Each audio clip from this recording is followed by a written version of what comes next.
Dirk said, I'm Nocha. I'm also in the search studies team, and today I want to talk about the query sampler. A quick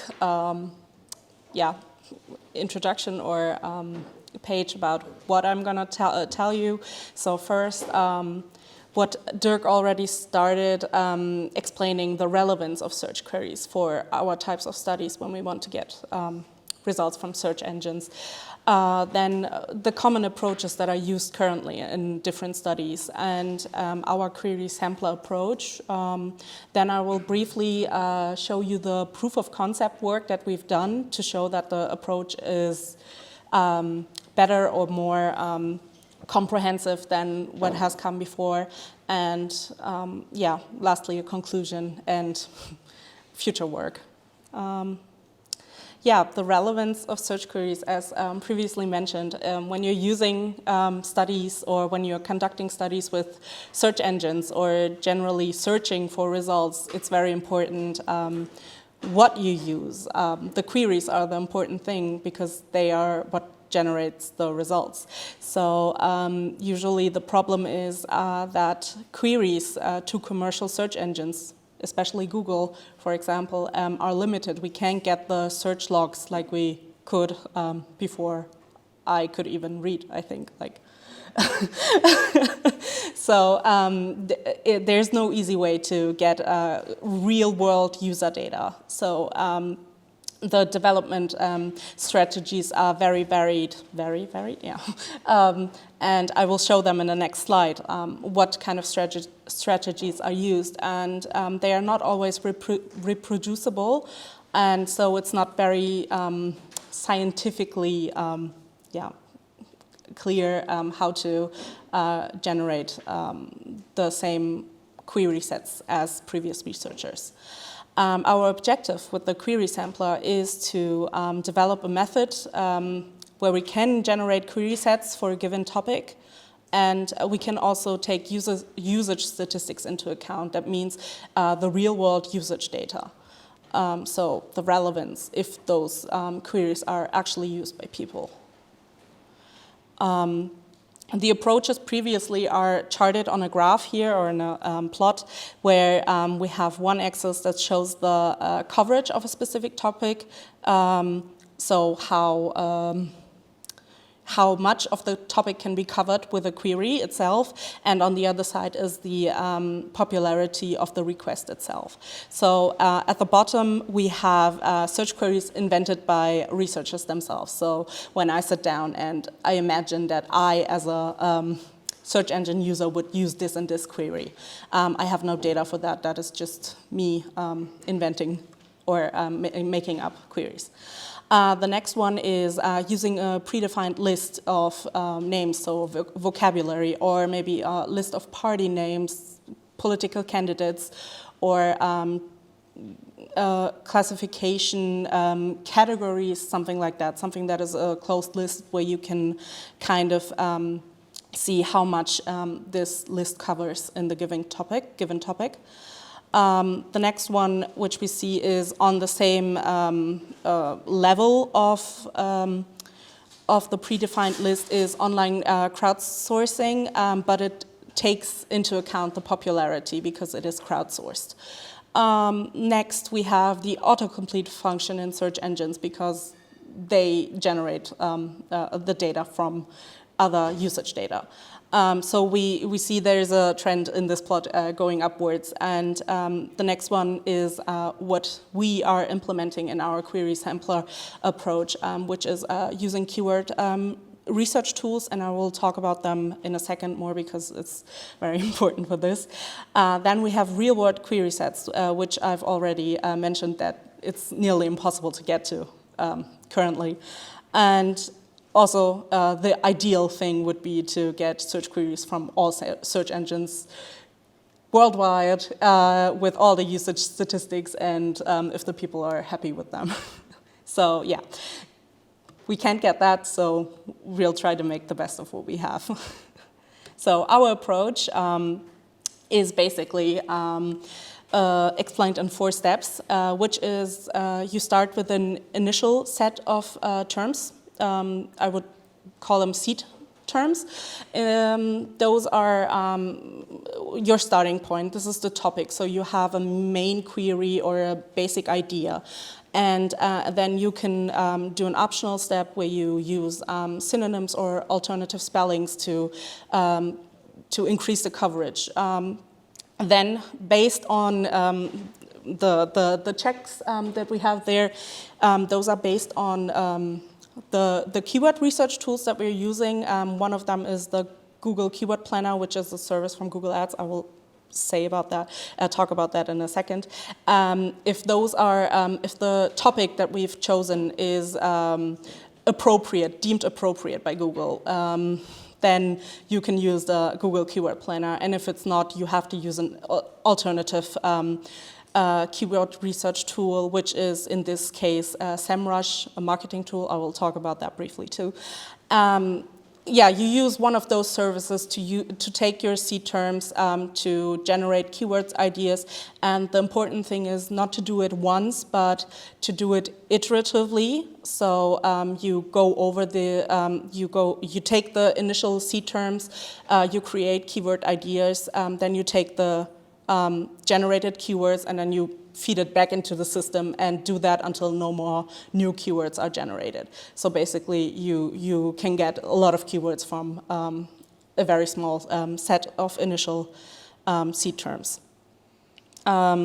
Basically, what I just told you is here now, so we can probably skip over these. One thing is I have noted what Google deems inappropriate content, which is content promoting hate groups, ads appearing to profit from tragic events, and sexually explicit content.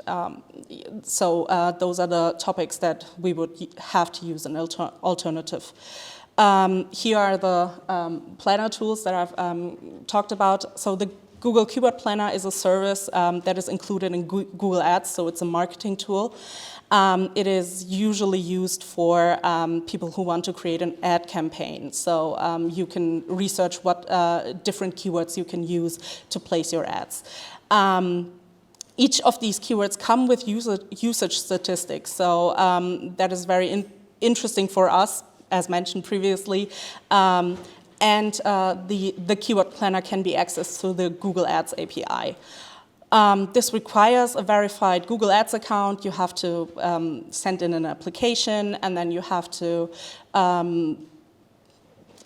do a lot of different things, very complicated things, to be able to access the Google Ads API.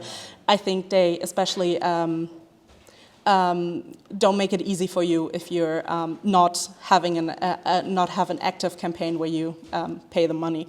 The alternative is SEMrush. Similarly, is a marketing tool, but it's not linked to a search engine provider. Therefore, the keyword ideas, the source for the keywords, is not transparent, but there's no restriction on inappropriate content. The proof of concept is basically that we used queries from two previously published studies. One was evaluating the quality of online patient information about cancer diet. It's a translated term from German, which basically means what you should eat when you have cancer to, fix it. So. And the second one is from a study on the SEO classifier, which we've already heard about, and we'll hear in a second more.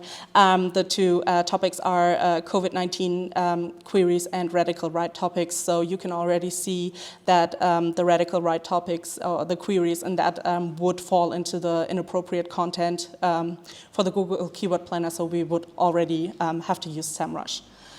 And I have here a table of the results. This is a bit complicated, but the important thing that I want to highlight is that we start in round one with the seed terms of 15. So we have 15 queries in the COVID-19 data. And once we put it into the query sampler, get the first round of results, we see that we have a search volume of 1.4 million something, for those 15 queries, and when we see that we have generated 307 ideas from that.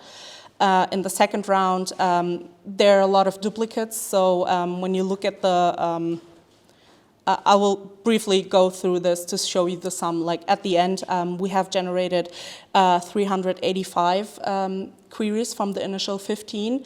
In 3 rounds, and the search volume has gone up from 1.4 million to 4.1 million.